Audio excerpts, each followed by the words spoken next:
એ શાંતિ ઘર પરિવારમાં મારે જોઈએ છે. એક મારા મમ્મી અને એક મારા પત્ની.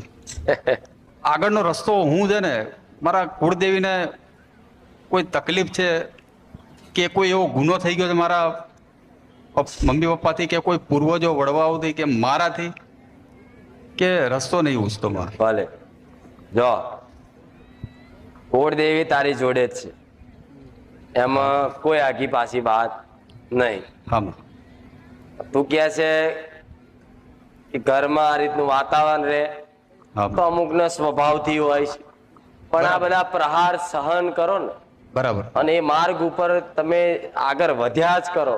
બરાબર ગમે તેવી મુસીબત આવે, આફતો આવે, બરાબર છતાંય તમારું મન જો અલગ ડોલક ભક્તિના માર્ગમાંથી ના થાય ત્યાર તમારી માનો 100% ભેટો થઈ જશે. આવું મેલડી કહું છું. કસોટી થાય છે તો એવું સમજુ માં. કસોટી